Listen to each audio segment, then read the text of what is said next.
Patrik, just your thoughts on what you got accomplished today before the deadline. Well, I think coming in here to Vancouver, I think talking to Jim, taking our time and evaluate the roster. I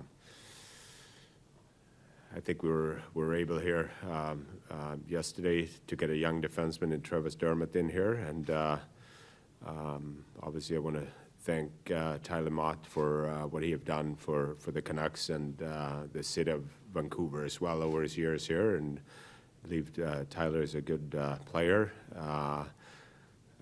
But at this point, we felt we couldn't come to an agreement there, and I wished him all the best. And we thought we were able to get some return there in the fourth-round pick.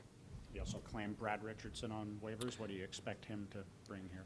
Correct. I think with the injuries we had here, we weren't really sure if we were going to be able to get players in return in some of the deals that we were looking at, and we just Brad has been here before, a versatile player. The leadership he has, I thought it would help us short term here.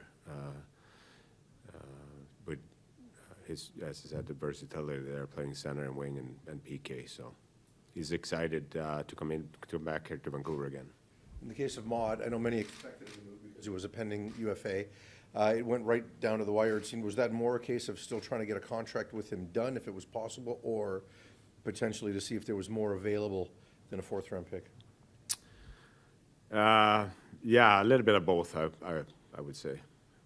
But I think for myself, talking to a lot of teams and kind of feeling out, the whole process here of feeling out what other teams are thinking about our players and our group here, and that's where he ended up with a fourth-round pick there for Tyler.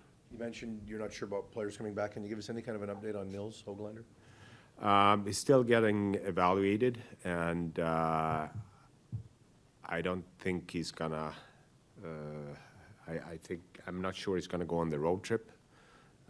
So I don't have any really update on him. How would you characterize the market for Tyler Mott? How much interest was there in Tyler around the league?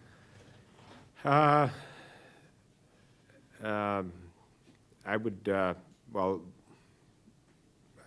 the interest, I guess, was a fourth-round pick, but there was some teams checking in on them. What's the value of that pick in 2023 that's supposed to be a better draft, perhaps, than the one coming up? Yeah, we felt that the draft in the 23 was a little bit better, and hard to say about the value now, but it gives us a little bit more of ammunition moving forward here if we, want to do something. Gives us time here to check this draft out, if there's something we want to move up in the draft, or if there's another player that comes available here now when we created some cap space. How close were you guys on something bigger, whether that would be moving someone out or bringing someone in? I don't want to talk about any specifics here. With that in mind, then, where do you see this team? What does this team need to do? What does it need to change, given the fact that it's been struggling lately? We've seen some good stuff, but the consistency seems to be a problem. Yeah, I think that's a big thing here, the consistency of doing things the right way every day. It's not about, going into streaks. I think all good teams are having a consistent level, how you play night in and night out, what you do every day in practice, how you prepare yourself and being a pro. We have, some young players that going through the stage of establish himself to good players. So hopefully here with the created cap space and as I said, get Travis Dermott in here, hopefully get healthy here and continue to push. You've talked about evaluating this roster since coming in. How much of a benefit will it be to continue to evaluate some of those players that you may have to make decisions on down the stretch here? Obviously, you had to make a decision on Tyler as a pending UFA, but you have other players that aren't in that situation that you could still decide to move potentially in the summer. Yeah, I think it's great. I mean, there's still, you know, my message hasn't changed to the staff here. I think our focus is on the day-to-day, preparing for the next game. I think there's a great opportunity here for players to take on bigger roles and more minutes, and we'll see where that goes, and hopefully get some of the injured guys back here. Patrick, philosophically, did you view your team as being in a position where they could afford to lose Tyler Mott for nothing? You know, obviously I'm talking to my staff on different scenarios, and I felt that, you know, when it was clear for us that we couldn't resign him, we felt that we should try to maximize our return at this point. How close did you come to resigning him? Ultimately, were the sides relatively far apart? I don't want to comment on that. About Besser and Garland, two other names that we heard a lot in the 48 hours leading up to this. Was there much interest in either player? I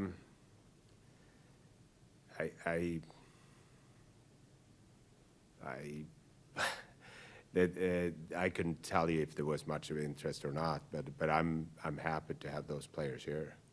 I think they're good players. So I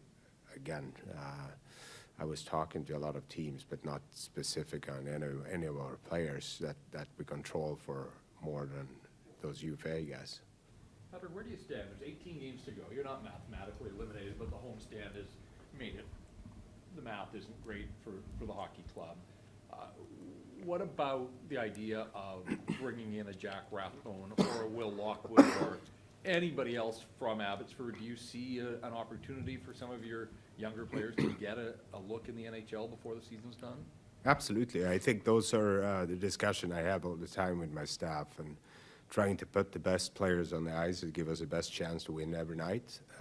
Definitely Rathbone and Lockwood, as you mentioned. I hope they're going to be ready to fight for some games and get a chance to show us what they have. They've been taking steps down in Abbotsford, and Abbotsford has been playing good hockey with them in a leading roles there. So hopefully we get a chance to see them up here. On the flip side, did you paper anyone down to preserve their eligibility for the Calder Cup playoffs? Yes, we did. Put Coulson. So he's coming back up here, but the purpose of the Calder Cup playoffs. And what was the thinking in that move in terms of perhaps giving him an opportunity to excel at a lower level? But what went into deciding to give him a shot to play potentially at a lower level once this regular season concludes? Well, again, I'm a big believer that young players, you know, they're going to go through a playoff, whatever level you are playing. I think it's important to be in that tougher environment, and especially for Carlson being a first-year guy here. I think it's critical for him to be more of a leader, play, you know, first power play, top minutes, playing in the harder games there. So I told him here this morning, and I think that's just part of the development path. Patrick, this is obviously your first trade deadline as GM, but how did you assess what the market had to offer in terms of prices and players who were available? Well, I think that those last couple of days here, it's you know, the market, it's hard to predict. I mean, you know, you can see high prices and you see the retained salaries. I think this is, you know, the parity of the league. I think there's a lot of teams that you know, the window is short and they're trying to go for it. Were you at all undecided on your deadline strategy prior to this losing streak by the team? No, excuse me. I as I said earlier, and Jim has said it too. I think our vision and our goal is more than just the next couple of weeks. I think we, you know, as we said, we want to create some cap space. We want to get younger. I think we accomplished that here. That would just continue to put us in a better situation for the summer. Can you talk about Luke Shannon's name that a lot of people thought might get moved? Can you talk I have a lot of respect for Luke Shen as a player and more as a person and what he means to this club off the ice in terms of being a winner, the culture, the commitment he has to be a pro every day. For me, it's extremely important for this young group to have a guy like Luke Shen here around. Do you have any theories, I know Bruce is the coach, but just from your perspective, slow starts on this homestand, but really all season, have played a huge role in chasing the game, getting behind, and not being able to, like, any theories on why this team doesn't seem ready from the drop of the puck? I don't know. I don't. I think it's something we need to be better at for sure. How different is the team going to look next year if we get up right now? Well, I think we have 2 UFAs, well, 3 including Richardson, so it's hard to answer that question. Patrick, you've mentioned getting younger and getting more affordable. You shed $1.5 million in cap space all told, at least for next year, with the moves you made today. Would you have liked to have ducked or created more flexibility for your group in an ideal world?